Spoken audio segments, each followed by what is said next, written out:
gbogbo àwọn tí wọ́n jẹ́ olólùfẹ́ orin fújì tó ti ń bá orin fújì bọ̀ tipẹ́ tí wọ́n sì tún jẹ́ ọ̀jọ̀gbọ́n àti òǹwòye nínú orin fújì inú wọn jẹ́ kó di mímọ̀ wípé nǹkan tí gbajúgbajà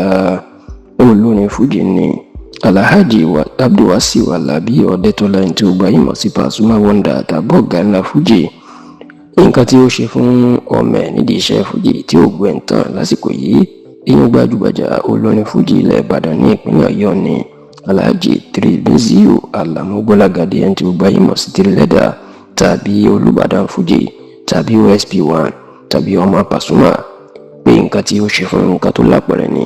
àti pé àwọn ìgbésẹ̀ tí Pasuma tó ń gbé lórí ọ̀rọ̀ Tirilẹ́dà báyìí ó ti fi hàn pé ó fẹ́ gbé ọkùnrin náà lọ sí ibi gíga tó jẹ́ pé òun náà yóò wà láàrin àwọn gbajúgbajà olórin fújì tí ayé ń gbà tí wọ́n jù lásìkò yìí lọ.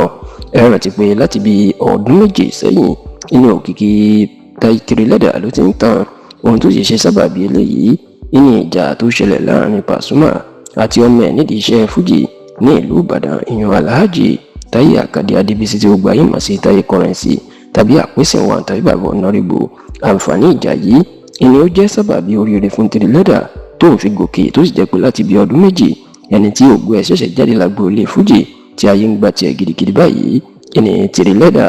ṣáó láti ìgbà náà ìní Tirilẹ́dà náà ló ti mú Pasuma gẹ́gẹ́ bí ọlọ́run ẹ̀ kékeré tó jẹ́ pé kò lè fi ṣeré rárá tó sì jẹ́ pé níṣe ni Pasuma nínú náà wá fọjá bí amọ̀pọ̀n gidi sẹ́yìn tó sì jẹ́ pé gbogbo òbí ìní Pasuma nínú ti ń sọ fáwọn èèyàn wípé kí wọ́n máa gbé Tirilẹ́dà kí wọ́n máa gbé gòkè ṣùgbọ́n ìṣẹ̀lẹ̀ tó ṣẹlẹ̀ lọ́jọ́ ọjọ́rú tí í ṣe Wednesday ọ̀sẹ̀ tí a wà nínú ẹ̀ yìí èyí tí í ṣe 20 nínú oṣù karùn-ún ọdún yìí the 20th of May 2026 nínú tó jẹ́ kí àwọn òye orin fújì kan máa jẹ́ kó di mímọ̀ wípé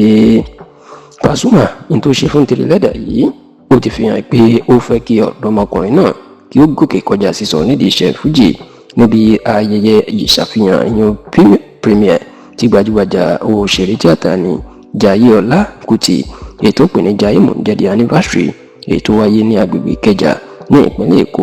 nínú ìṣẹ̀lẹ̀ táwọn èèyàn sọ̀rọ̀ ti ṣẹlẹ̀ nítorí pé Pasuma kópa nínú fíìmù náà pẹ̀lú Jaiye Kútì tó sì jẹ́ pé